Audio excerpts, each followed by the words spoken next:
Curso mais Bitcoin, link na descrição para parar com a sardinhagem. Né? O cupom de desconto 50% é o Café 50. Melhor curso de criptomoedas do Brasil, disparado. 7 dias de arrependimento para quem entrar lá, achar que é uma merda e pode pedir dinheiro de volta. E me fala uma coisa, tu quer compartilhar alguma tela, alguma coisa? Tu quer falar alguma coisa específica sobre algum preço, sobre algum protocolo, alguma coisa ou não? Ou não pensei a apresentação, mas dá para gente discutir aqui alguns indicadores, que é algo que eu até venho colocando nos relatórios, que são os indicadores de análise on-chain. Assim, para mim ainda o cenário é muito otimista, muito otimista. Assim, eu posso abrir até, inclusive aqui, ó, até vou abrir a minha tela. Eu vou colocar aqui o dado da Glassnode que eu gosto bastante.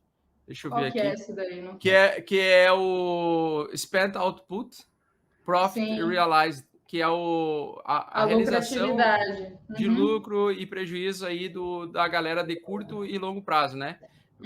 Ou bitcoins que foram produzidos até 5 meses e 11 dias e abaixo ou acima. E aí nós temos o seguinte, doutora Nanda Gard, nós temos o seguinte: quando nós estamos no ponto 2, nós temos leves realizações de lucro, ou seja, tem pouquíssimas pessoas realizando lucro ainda, ou lucro em pouca quantidade.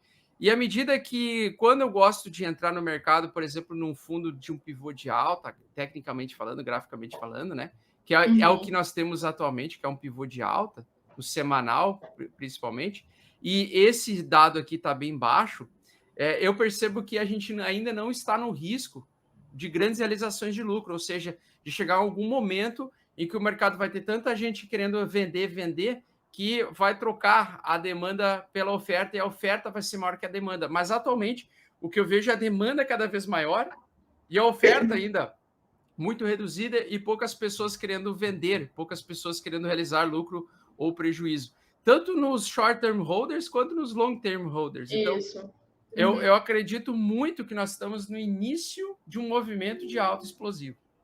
Queria saber a tua opinião aí. Eu também, eu estou defendendo essa tese também, porque assim, é o que eu falo sobre indicadores do mercado como um todo.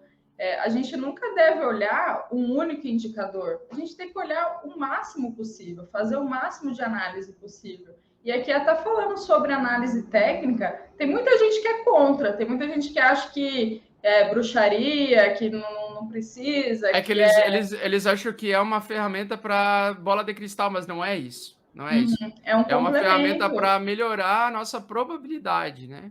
De um cenário. E eu acho assim, quanto mais análises a gente tiver, melhor fica a nossa conclusão. Porque se a gente consegue juntar a análise on-chain, que é uma análise um pouco mais macro, vamos dizer assim, um pouco mais... A análise on-chain, ela não vai falar, não vai acertar o timing exato, mas ela vai dar uma noção de zonas de compra e zonas de venda. E aí, se refinar com a análise técnica, que pega muito mais a questão do timing no curto prazo, aí a gente tem uma análise completa. Então, assim, quanto mais indicadores a gente tiver, seja a Glassnode, ou seja até alguns outros indicadores por fora, como modelos de valuation, como o próprio Stock to Flow ou o NVT, quanto mais fatores a gente tiver, melhor é a nossa análise. E assim, todos eles indicam continuidade do ciclo de alta. Todos. Exato. Assim, mesmo quando estava lá 30K, o preço justo, de acordo com o Stock to Flow hoje, é $80 mil. Aí, assim, tem algumas questões que as pessoas às vezes são contra o Stock to Flow? Sim, por quê? Por conta dos halves, porque ele tem como base a escassez e a gente teve só 2 halves anteriores, então é muito pouca referência. Então, assim, todos os indicadores, se avaliados isoladamente, a gente não consegue ter uma conclusão perfeita, mas se a gente consegue pegar o conjunto e ver para onde eles estão convergindo, aí sim corrobora, né, essa tese de continuidade do ciclo de alta. Exatamente. Até queria colocar aqui como é que é o nome mesmo? Stock to Flow?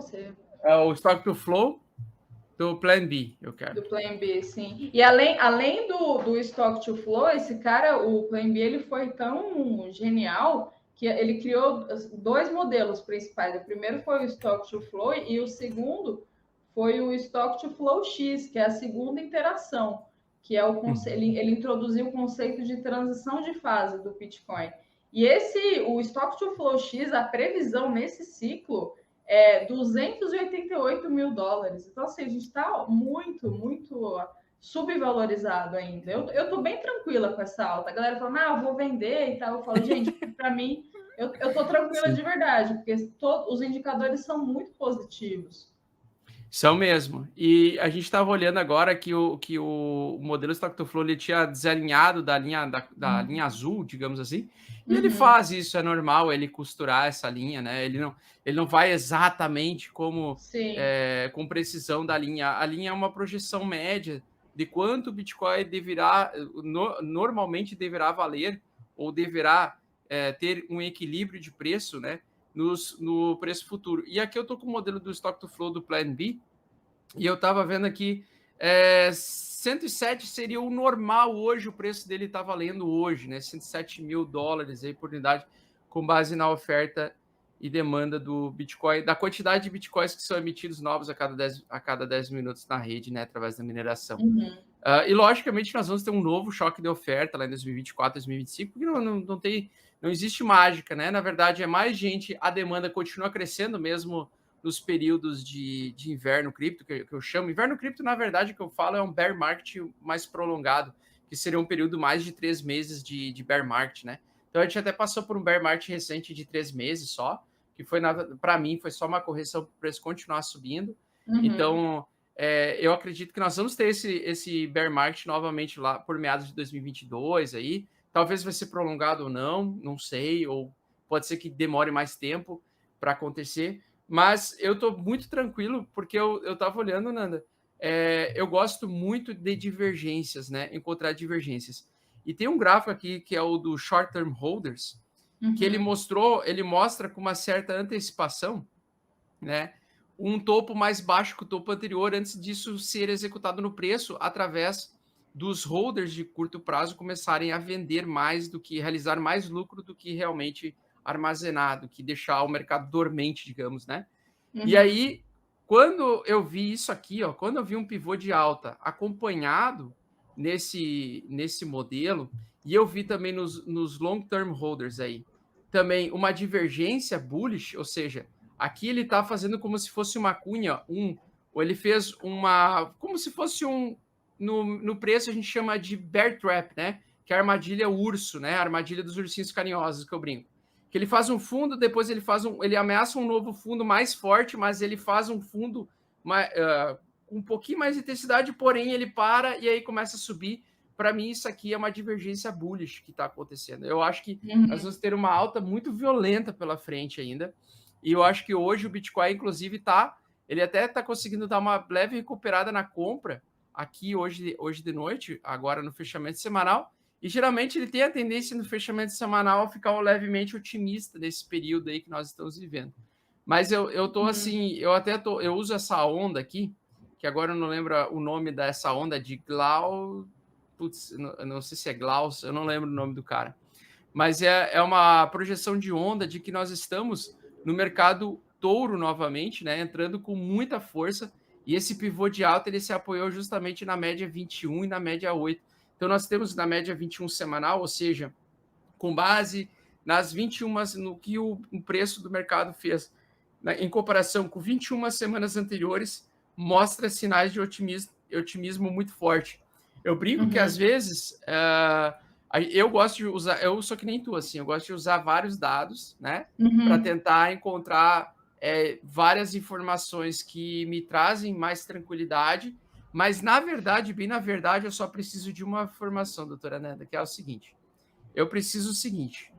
O RSI acima da região 60 no diário. Quando o preço fica subindo e o RSI fica batendo cabeça na região 60 e voltando a subir, ele está sempre em fortíssima tendência de alta, ou seja, ele fica num sinal de fortíssima tendência de alta. Passou do RSI 60, ele entra em forte tendência de alta. Então, a expectativa enquanto o RSI se mantiver acima da região 60 e até mesmo da região 50, porque às vezes numa acumulação ele pode parar na região 50, eu vou estar otimista para o final, para essa alta do mercado. E eu acho que o Bitcoin vai subir primeiro por um tempo, ele vai ficar conquistando o topo histórico, e depois isso vai se refletir nas altcoins quando ele lateralizar em topo, que eu chamo, que aí ele faz aquela lateralidadezinha, aquela acumulação lateral, né? Que fica indefinido, digamos assim. E, lógico, ele faz essas acumulações para continuar subindo, porque o mercado ele tem esse comportamento. Ele sobe, o preço sobe, alguns poucos realizam, o preço sobe mais um pouco, alguns poucos realizam, sobe até que chega um momento em que muitos realizam, né? E à medida que vai chegando o preço a um patamar muito elevado, geralmente quando faz 100%, então ali por 100 mil seria um lugar que poderia ter uma certa resistência, digamos assim,